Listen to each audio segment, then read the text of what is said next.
Hello， 大家好啊，我係阿 Man。最近呢，我喺社交平台呢就見到一間書店呢就發出一個貼文，佢分享咗3本書啦，分別係不明白為什麼中國走到這裏呢，以及呢個滄海橫流要此身流亡之後人講座同埋呢個銳實力製造機中國在台灣、香港、印太地區嘅影響力操作啦，以及中心邊陲嘅拉鋸戰。而我發現呢3本書嘅內容呢都係針對抹黑中國啦、香港嘅經濟同埋政治體系。而又講到呢2019年嘅反修例事件嗰陣時呢，又發生呢個白色恐怖。咁我就留意下呢間書店係啲咩書店啦。咁呢間呢就叫做留下書社，原來呢係由5名嘅前記者創辦嘅。而呢個前立場嘅記者岑允華呢都係創辦人之一咁我決定同大家分享下，因為呢間敏感嘅書店呢一直都有出售一啲不利於國安嘅敏感書籍又試圖咧將呢啲書籍咧喺書展嗰度擺賣啦，以圖以呢啲軟對抗嘅方式去荼毒呢個市民好啦，我今日就同大家一一介紹。留下書社咧係喺呢個2022年呢由5名前記者所成立嘅，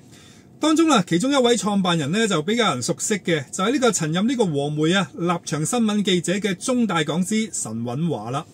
而岑允華咧喺今年年初咧就以呢個黃媒一貫嘅嘩眾取寵嘅手法發佈呢個抹黑關愛隊嘅影片嘅，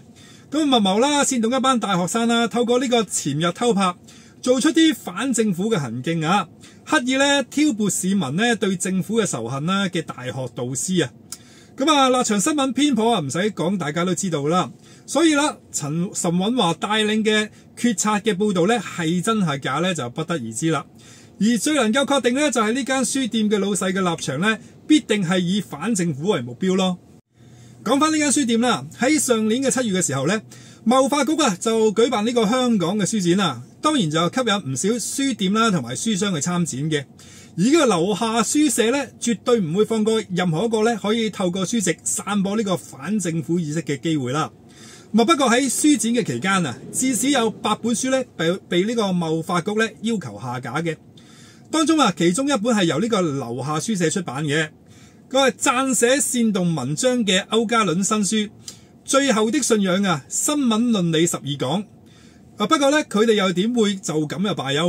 咁最後喺另一間黃書店獵人書店就舉辦咗香港小型出版銷售場出售呢本書。咁歐嘉倫更加為讀者呢個簽書啦同埋分享嘅。咁當日岑允華都有到場嘅。咁接受呢個讀媒嘅訪問嗰陣時就提及根據過往經驗喺呢個公共圖書館下架嘅書反而銷情更好啲下架咗嘅嘢更加令到人有危機嘅意識，而更加想揾翻嗰本書去買咯。咁由此可見啦，咁佢哋嘅目的其實就好明顯嘅，仍然想係透過書籍將一啲反政府抗爭嘅意識藉着呢個書籍繼續進行呢個軟對抗以滲透嘅方式帶俾各個市民又頻頻舉辦呢個活動，凝聚一班支持者而書店就係俾佢哋一個圍爐取暖嘅集中地好啦，咁呢間充滿立場嘅留下書社又喺呢個社交平台Instagram 嗰度發布呢個貼文咁分享唔少呢個散播危害國家安全嘅書籍咁例如呢個邵家臻嘅字裏囚奸，明就明，唔明就黎明同埋呢個坐監情緒學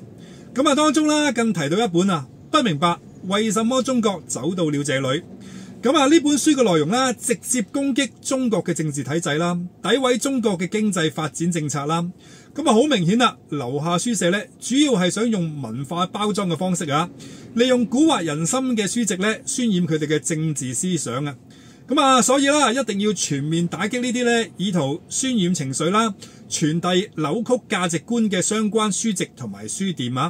杜絕佢哋嘅騎劫書展停止散播呢個煽動意識嘅行為好啦，今日分享去到呢度啦，我哋下一集再見啦，拜拜。